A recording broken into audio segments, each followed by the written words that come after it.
এটা এইদিকে গিয়ে সবাই ডিমা হাসাও, যে বড় তোমরা অনেকে টিকিট কেটে তোমরা যাও, ঠিক আছে, যে মেন যে প্লেসটাতে দেখার মতো ওই প্লেসটাতে এদিকে গিয়ে জাস্ট একটু কি বলবো, মানে সামনেই 5-7 মিনিটের রাস্তা, ঠিক আছে। তো আমরা এখানে আসছি, আমরা অল টাইম যেতে পারি, রাত্রেবেলাও যাই, অসুবিধা নেই। কালকে 12টার পর যাওয়ার উদ্দেশ্য ছিল, কিন্তু ওয়েদার খুব খারাপ ছিল, সে কারণে যাইনি।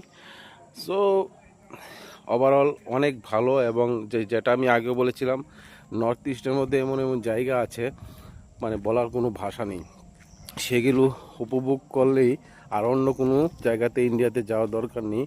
এখানে সব আছে। এখানে অ্যাকচুয়ালি আমরা জানি না, এক্সপ্লোর করি না, তাই জিনিসগুলি আমরা ঠিকমতো জানি না, ঠিক আছে। সো ঠিকমতো জানলে, নর্থ ইস্ট ঠিকমতো যদি ঘুরি, আমার তোমার সারা জীবন লাইফ কেটে যাবে, সেটা আমি বলে দিলাম, ঠিক আছে। লাস্ট এই ভিউটাও দেখিয়ে দিচ্ছি। আমরা একবারে পাহাড়ের চূড়াতে আছি, যে হোমস্টেটা, এই জায়গাতেই সবাই আসে, সবই আশেপাশে, এই আশেপাশে সবই এই যেত আছে ট্যুরিজম স্পটগুলি আছে, এগুলি সব। এই দেখো মেঘগুলি কি সুন্দরভাবে যাচ্ছে, দেখো এই যে মেঘগুলি, আমি তোমাদের জুম করে একটু দেখাচ্ছি। এই দেখো পাহাড়ের উপর দিয়ে একটু মেঘগুলি দেখো, শুধু এগুলি সব মেঘ, ঠিক আছে।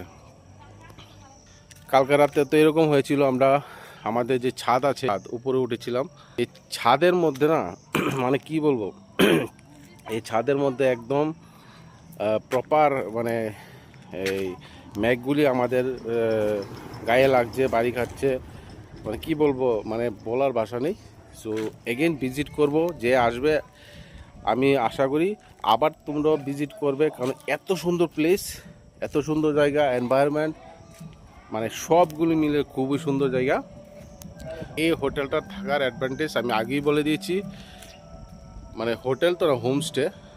আমি হোটেল মুখ দিয়ে এসে পড়ে, এখানে রান্না সব কিছু আছে, তোমরা বাড়ি থেকে চাল ডাল এভরিথিং সবজি নিয়ে আসতে পারো। জাস্ট বাজার একটু দূরে, অসুবিধা নেই, বাজার থেকে মাছ মাংস বা যে কোনো অন্য কিছু করতে পারো কেটে। তো এখানে অটো আছে, নাম্বার আছে, ফেসিলিটি আছে, অটো দিয়ে জাস্ট বাজারে গিয়ে চলে আসবে, অসুবিধা নেই। সো এটাই বলা ছিল। খুব খারাপ লাগবে, আর সত্যি তোমরা ভিজিট করবে, খুব ভালো প্লেস। সো আবার দেখা হবে আর একটা নতুন জায়গা নিয়ে। আজকের জন্য বাই।